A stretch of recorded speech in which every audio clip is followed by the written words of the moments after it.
Welcome to a new section. Today we are going to study about electric flux. For understanding about electric flux, first we need to understand about a plane surface area delta S. So this plane surface area is a small part of a closed surface area like this. So this part is delta S. This can be drawn like this. That is, this surface area is delta S. The direction of area element is taken along the direction of the normal. But we know a normal can point in two directions. For the case of a closed surface, the vector associated with every area element of a closed surface is taken to be in the direction of the outward normal. So we call it is a positive normal.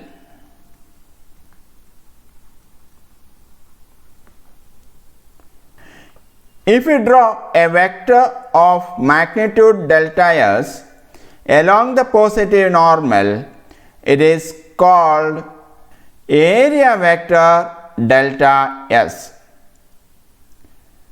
So if we are taking this normal as a vector, then area vector delta S can be written as delta S n cap, where delta S is the magnitude and n cap is a unit vector in the direction of the outward normal or positive normal at that point.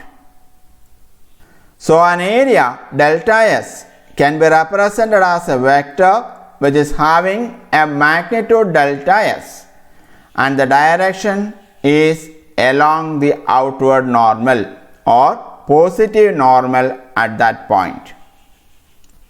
So I think you understood about what is an area vector. We already studied that number of field lines crossing a unit area placed normal to the field at a point is a measure of the strength of electric field at that point.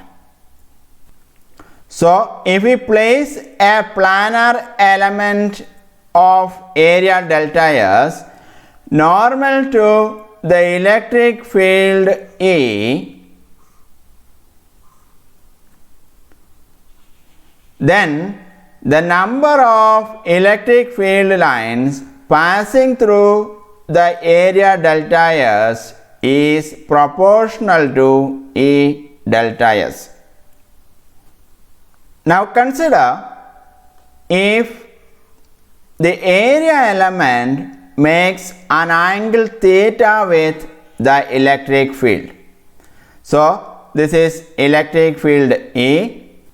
Let us draw an area element delta S like this, so that the outward or positive normal of that area element makes an angle theta with the electric field.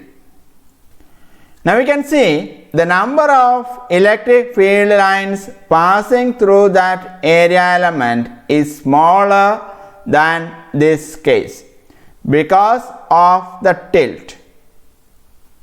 Now what is the projection of this area element delta S normal to E? For understanding that, we are going to draw the figure like this.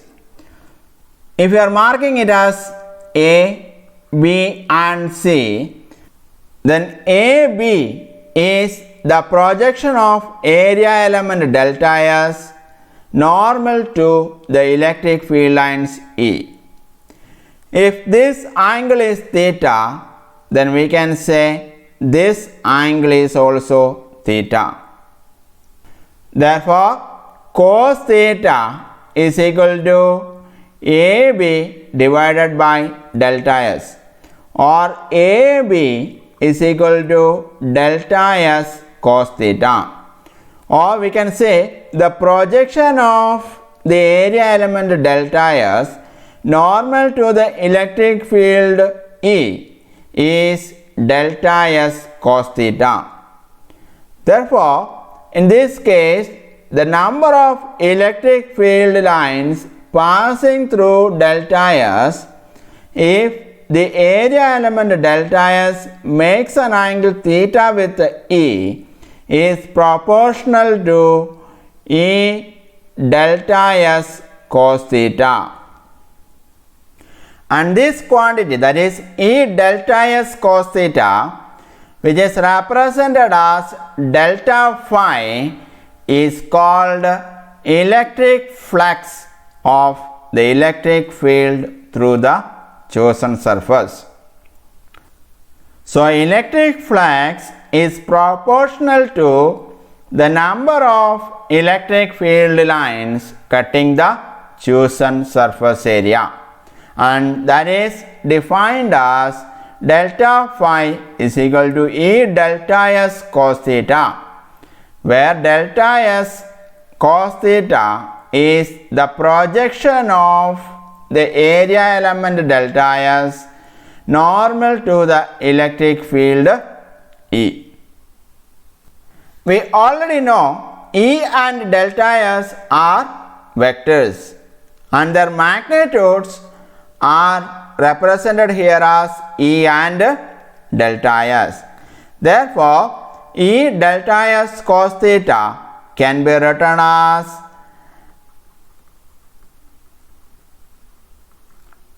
E dot delta S.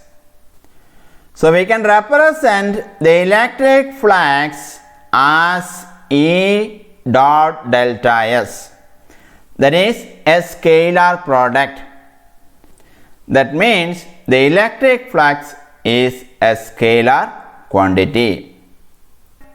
Now, what is the SI unit of electric flux? SI unit of electric flux is Newton Coulomb raised to -1 meter square. We know the electric field has SI unit Newton per Coulomb, and the SI unit of area is meter square. Therefore, SI unit of electric flux is Newton Coulomb raised to -1 meter square. Now, this equation, that is delta phi is equal to E delta S cos theta, can be interpreted in two ways. That is, delta phi is equal to E into delta S cos theta, or delta phi is equal to E cos theta into delta S. What is this?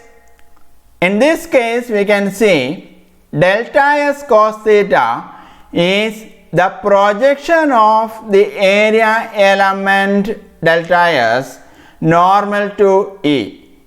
Therefore, the electric flux is the product of the electric field intensity E to the projection of area element normal to the electric field.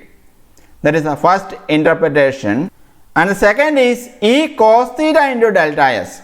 And what is E cos theta? It is a component of E along the normal to the area element, and the electric flux is that component of E along the normal to the area element times the magnitude of the area element. So, we can interpret the electric flux in two ways.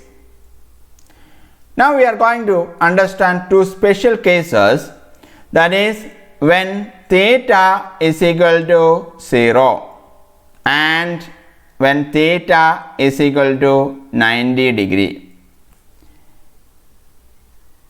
when theta is equal to 0, that is normal to the area element, that is positive normal to the area element is in the direction of the electric field. In that case, we already studied the delta S is normal to the electric field. So the electric flux delta phi is E delta S. That is the maximum electric flux through the chosen area element. When theta is equal to 90 degree, then delta phi is equal to 0, because in that case the normal is perpendicular to the electric field, or the area element is parallel to the electric field. So no field lines will cross the area element. So the electric flux is 0, and this is the minimum case. So we studied two special cases of electric flux when theta is 0 and when theta is 90 degree. Now we can use this definition of electric flux to calculate the total electric flux through any given surface. This can be done by dividing the surface into small area elements like this. Calculate the flux at each element and add them up. That is, the total flux through that surface is phi is equal to sum of delta phi, or we can say it is the sum of E delta S cos theta, or it is the sum of E dot delta S. So we got the electric flux through a surface is sum of E dot delta S, and if delta S is very small and that is tends to 0, then we can write delta S as ds. Therefore, E dot delta S can be written as E dot ds. In this case, we can write this equation as an integration. Therefore, the total flux phi is an integral of E dot ds. So, in integration form, phi is equal to integral of E dot ds. So, what we need to do here is find E dot ds and integrate it to get the total flux through that area. So we got equation for total electric flux through an area, which is equal to sum of E dot delta S or integral E dot ds. We know it can also be written as integral E ds cos theta. So we got the equations. So we studied in this video about electric flux and its calculation. Thank you for watching this video. Keep learning. If you are not yet subscribed to our channel, please subscribe it. Also, please like and share this video.